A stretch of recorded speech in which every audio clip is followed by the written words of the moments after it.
Bonjour à toutes, bonjour à tous. Je sais que c'est le pire moment. Il faut vraiment que j'aime beaucoup Vincent Ducret pour accepter de venir parler à 2h10, le deuxième jour de son forum. Mais je l'aime beaucoup, donc je le fais avec grand plaisir, d'autant plus que c'est retransmis live sur Internet et que j'ai dit à ma mère de regarder parce que pour une fois, elle va comprendre ce que je vais dire. Alors, il y a un an, dans cette salle même, je râlais sur le fait qu'il y avait un retard français sur Twitter. Et nous lancions avec Pierre-Philippe Cormeret, avec Béatrice Duboissé, avec Vesna qui est dans la salle aujourd'hui, le mouvement Tweet Bosses. Et donc je vous remercie d'avoir suivi. Et d'ailleurs, si vous ne l'avez pas encore suivi, c'était une petite page de publicité. Il est encore temps de suivre le fil Tweet Bosses, les meilleurs tweets des meilleurs boss. Mais ça n'est pas mon sujet d'aujourd'hui. Mon sujet d'aujourd'hui, c'est créativité et innovation. Alors, jusqu'à tout à l'heure, je n'étais pas sûr si je faisais cette intervention en anglais ou en français. Donc, ne vous inquiétez pas, les slides sont en anglais. Mais je vais me permettre de le faire dans ma langue maternelle. C'est aussi pour ma mère que je le fais. Alors, on pourrait dire, mais c'est un faux sujet. Il n'y a jamais eu d'innovation sans imagination. Si quelque chose se crée, c'est parce qu'à un moment donné, il y a le cerveau humain. Il y a une injustice, un sentiment de ras-le-bol par rapport à l'existant qui fait qu'on a envie de créer quelque chose. Donc toute création, par définition, est le fruit de l'imagination. Là où il y a un sujet plus nouveau, en ligne évidemment avec ces 2 jours, et sur la notion de transformation digitale et ou d'influence digitale, et c'est la thèse que je voudrais défendre maintenant, c'est que la communication, avec en particulier les objets connectés, on y reviendra, la communication rentre au cœur de l'innovation. J'oserais dire qu'il y a encore 20 ans, on innovait d'un côté, il fallait bien sûr être créatif et imaginatif pour le faire, mais on communiquait de l'autre. Et d'ailleurs, dans la plupart des entreprises, les services de recherche et développement étaient conduits par des ingénieurs à faible valeur de communication, à forte valeur imaginative, mais à faible valeur de communication. Et puis, on attendait la fin du processus pour faire appel aux communicants, aux marketeurs et à l'agence de publicité. Et ça, c'est révolutionné, évidemment, par Internet et digital, et c'est le sujet d'aujourd'hui. Alors, comme je suis publicitaire, je fais toujours une page de pub pour mon blog. Donc, ceux qui me connaissent savent que je commence toujours comme ça. Et si vous voyez le post que j'ai publié hier, en préparant en fait cette intervention, je me suis permis de mettre un film de Samsung que vous avez peut-être vu, mais peut-être pas. Et donc, je vais vous le montrer maintenant. Alors, certains diront Samsung a copié Apple une fois de plus, puisqu'il y avait eu en 2007 un film d'Apple pour le lancement de l'iPhone, qu'on appellerait aujourd'hui l'iPhone 1, qui reprenait comme ça des petits montages de films existants. Mais je trouve celui-ci particulièrement intéressant. Maestro. Miniature transmitter. All right. Come in, Chief Quimby. Yes. What time is it? 8:29. Thank you. It's all right. This is 86 reporting into control. How's it going? I have an emergency situation. Relay the information to headquarters. Enterprise. Order of the ship's computer library records. Jason, can you read me? I read you. This is Secret Agent Rock Slag. Okay, partner, let's make a little spectacle of ourselves. Anything particular in mind? The atomic punch. There's only one man who can get us out of here in time. I'll be down right away. I'm on my way. We're on our way. I'm on my way. We're on our way. I'm on my way.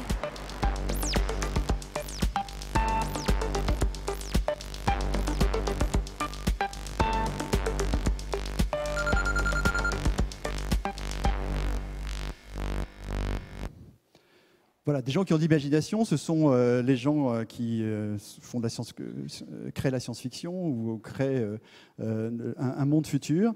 Et évidemment, comme toujours, la réalité dépasse assez rapidement la fiction. Et évidemment, le thème, de mon point de vue principal, après le thème du big data qui nous a tous animés récemment, en 2014, à mon avis, sera bien sûr le thème des objets connectés.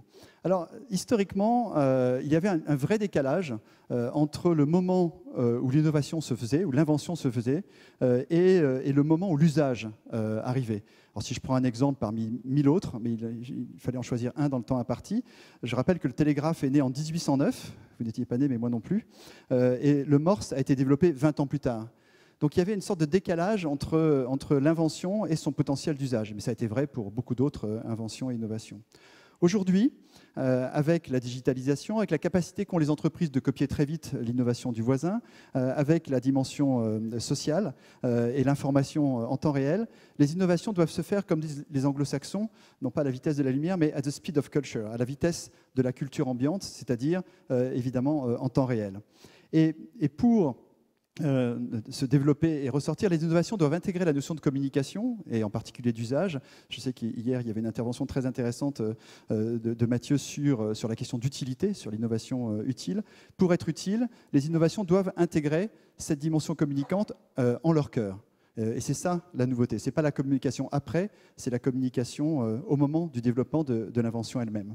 Et donc, parce qu'on est entré violemment dans l'ère des objets connectés, désormais, ces objets, par définition, intègrent une dimension communicante en leur sein. Alors, c'est évidemment vrai des Google Glass, je ne vais pas revenir là-dessus, ça fait un moment qu'on en parle. Certains d'entre vous ont eu l'occasion d'essayer ce gadget sympathique, dont certains pensent qu'il restera un gadget, d'autres croient qu'il y aura des usages, l'avenir le montrera. C'est vrai que les gadgets, ça c'est une opération qui avait été primée à Cannes il y a 2 ans, faite par TBWA à Dubaï. C'était le frigo communiquant par un bouton d'appel de sa pizza, c'est le pizza button. Donc si vous étiez en urgence pendant votre match de foot et que vous vouliez faire livrer une pizza, vous appuyez sur le bouton et la pizza arrivait directement. Mais ces gadgets, en fait, cachent une réalité beaucoup plus profonde qui est en train d'arriver.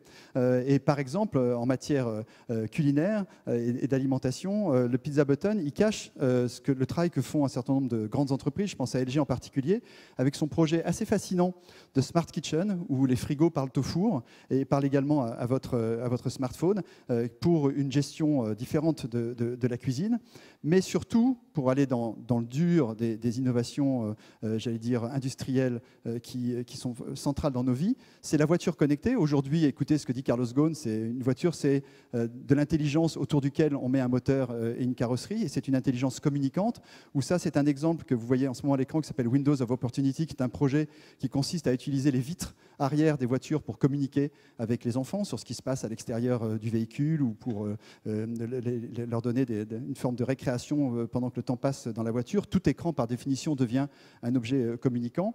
Mais c'est aussi l'énergie communicante, avec l'arrivée en France, mais dans le monde entier, de compteurs qui communiquent en temps réel et qui peuvent être des objets dont la communication va considérablement se développer, jusqu'au domaine de la santé. Là encore, je suis obligé de faire très court, mais la santé communicante devient un sujet absolument central. Et donc ici sont l'exemple des tatous. Alors il y a d'autres formes, ça peut être des bracelets, ça peut être ce que vous voulez, mais en l'occurrence, vous vous souvenez peut-être qu'au début de cette année, NetExplo a été récompensé comme l'innovation du futur de NetExplorateur, ce projet de tatouage qui fonctionne véritablement, qui sont des tatouages qui permettent de contrôler un certain nombre de facteurs de santé sur votre peau. Donc on est rentré dans cette dimension de digital de troisième peau, comme disait Joël de René, où l'innovation est centralement communicante. Mais au-delà d'intégrer cette dimension d'usage communicationnel, les innovations sont de plus en plus marquées par la notion de design.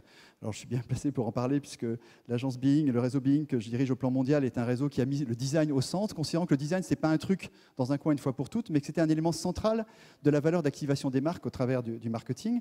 Souvenez-vous qu'au fond, la différence entre l'iPod lancé en 2003 et le MP-Man de Sony qui était lancé en 98, un lecteur de MP3, s'est fait avant tout sur l'ergonomie, le design et évidemment l'usage d'iTunes qui est la partie non visible de l'iPod. Mais globalement, le succès d'Apple, d'ailleurs ce sont les seules études qu'a jamais fait Steve Jobs, ce sont des études de design. Il a fait appel à Jonathan Ives qui est un designer qu'il a fait venir de Londres pour l'emmener à Cupertino. La valeur ajoutée de design a toujours été centrale, vous le savez, dans l'innovation d'Apple.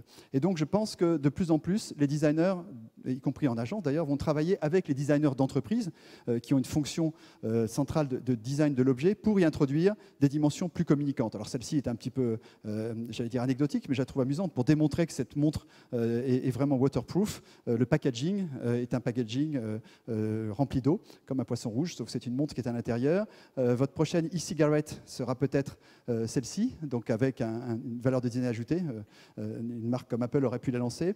Ou d'autres choses étonnantes. Je ne suis pas sûr que vous connaissiez cette jolie innovation qui est produite sur les caisses de Coca-Cola qui permettent de glisser des médicaments sur les Coca-Cola, les caisses de Coca-Cola envoyées en Afrique. Donc on voit qu'il y a une valeur de design ajoutée fondamentale. Donc l'innovation, elle est centrale, la communication est centrale dans l'innovation, en ce sens que la dimension communicante doit être intégrée. Elle est centrale parce que le design doit aujourd'hui marquer chaque innovation. Mais le nom, l'enjeu du nom est aussi un enjeu essentiel. Vous vous en souvenez peut-être, mais Google a commencé par s'appeler Backrub. Je ne dis pas que Backrub n'aurait pas nécessairement, serait pas devenu aujourd'hui un standard en termes de nom pour Google, mais il est sûr que Google, c'est mieux que Backrub comme nom, de la même façon que Orange, c'est mieux que France Télécom comme nom dans le monde entier, ou que Apple, c'est mieux que SWSJ, Steve Wozniak, Steve Jobs, qui aurait pu être le nom d'Apple s'il n'avait pas été plus créatif à l'époque.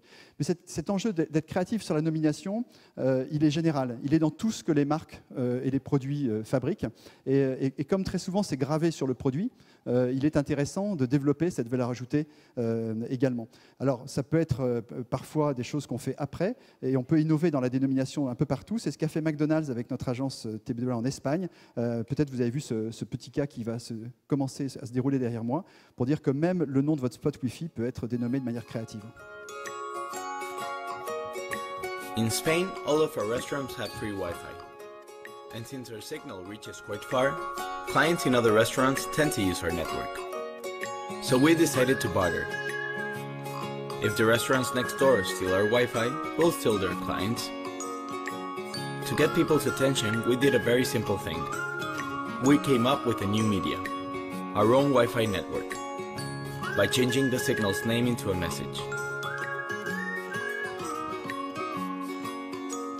And since we were able to do so with one network, we did it with more, to send out tastier messages. Voilà, vous avez compris le principe, c'est comment nommer. Personne avant eux n'avait eu, à ma connaissance, la bonne idée de nommer de manière créative le spot Wi-Fi, alors que les touristes, par définition, qui sont dans le quartier, ont besoin d'un spot Wi-Fi, et c'est l'occasion de leur dire venez chez moi, puis chez les voisins. Donc on voit comment la créativité peut se glisser dans des micro-innovations digitales au niveau du nom. Et puis, last but not least, on en a parlé au travers des lunettes de Google, mais on aurait pu en parler au travers des chaussures de Google, qui là encore sont un peu une manière de montrer le chemin. C'est pas forcément l'usage le plus j'allais dire, intéressant à développer dans le futur, mais vous connaissez ce projet de Talking Shoes qui devait commencer en même temps que je parlais sur l'écran. Donc si vous ne le connaissez pas, vous en verrez les premières images. Et donc c'est des chaussures qui vous encouragent à courir davantage ou à faire davantage d'efforts en tweetant les moments où vous ne faites rien, vous ne bougez pas, et en tweetant un peu de satisfaction lorsque vous bougez. Mais c'est aussi des choses un peu expérimentales, mais qui prédisent des usages futurs. C'est ce que CA a fait, vous le connaissez cet exemple bien sûr, sur les vêtements qui communiquent. Et puis ça peut aller jusqu'à nos amis les plantes, qui vont vous dire quand elles ont soif, grâce à cette petite application qui fait savoir au monde entier que vous traitez mal votre plante verte, que vous ne lui parlez pas assez ou que vous oubliez de lui donner à boire. Alors, pour être très rapide, car il me reste 2 minutes 26, vous ne le savez pas, mais moi je le sais car je vois l'écran ici. Comment obtenir un retour sur innovation performant? D'abord en favorisant cette rencontre entre guillemets créative entre tous les gens de l'entreprise et tous les gens extérieurs à l'entreprise qui participent à l'innovation. Je voyais à distance ce matin une intervention disant mais les baby-foot ça ne sert à rien dans les entreprises. Je revendique le contraire, les baby-foot c'est très utile parce que ça complémente la machine à café qui n'existe plus toujours et donc ça permet aux gens d'avoir un lieu de rencontre pour que les différentes parties prenantes de l'entreprise puissent échanger des informations et des idées dans un cadre décontracté. Donc le lieu ne fait pas tout, mais l'esprit et la culture fait tout. C'est pour ça que je pense que Google a raison de soigner les espaces dans lesquels il place les gens. Sans compter l'intérêt que ça a en termes de recrutement et d'attractivité du recrutement, on le sait. Mais au-delà de ça, il faut que les ingénieurs soient plus communicants et il faut que les communicants soient davantage ingénieurs. J'ai beaucoup aimé l'expression que j'ai vue hier passer sur un tweet qui disait on passe de Mad Men à Math Men. Alors c'est effectivement exagéré. Ça m'arrange, comme je n'ai pas fait de grosses études de mathématiques, je préférais malgré tout que ça n'ait pas si vite. Mais c'est bien ça l'enjeu. Et d'ailleurs, nous, on le voit, chez TB2A, on fait à peu près 500 à 700 Disruption Days, c'est-à-dire des workshops avec nos clients à vocation créative. Et aujourd'hui, plus de la moitié sont sur des sujets d'innovation. Donc, plus de la moitié de nos workshops ne sont plus sur des sujets de communication, comment être différent, disruptif dans la manière dont je communique, mais bien comment être différent, disruptif dans la manière dont je vais innover pour communiquer, parce que de nos jours, ce qu'on fait vaut plus que ce qu'on dit. Et donc, il est important de témoigner de l'état d'esprit et du projet et de l'idée de la marque au travers de l'innovation elle-même.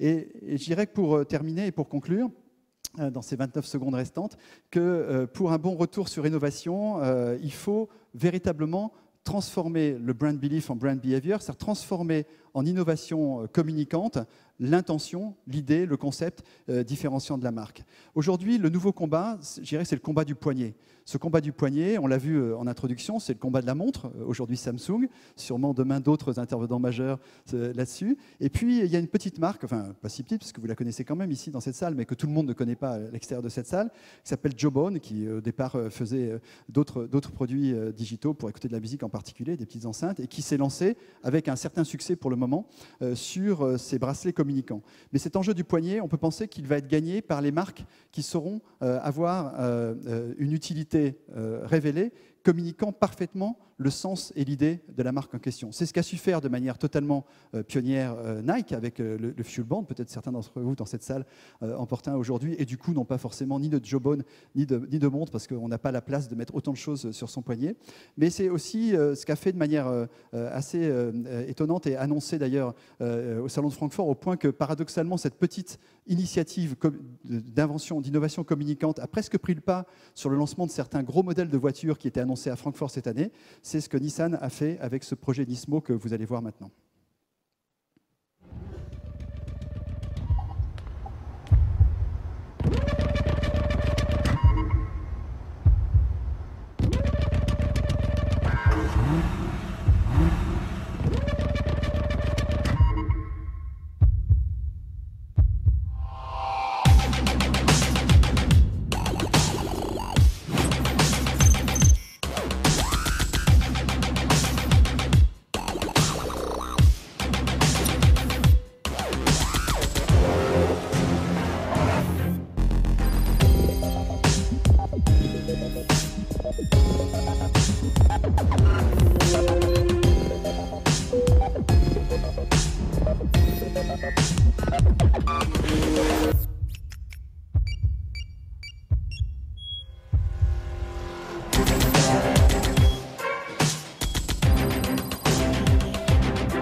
Voilà, donc on peut penser qu'au moment où on se parle, chaque entreprise, chaque marque est en train de travailler sur ces innovations de demain et elle a tout intérêt à mettre ses communicants, et en particulier ses communicants digitaux, au cœur de cette innovation, car j'espère que vous serez d'accord avec moi, plus que jamais, l'innovation à venir sera communicante ou ne sera pas. Je vous remercie.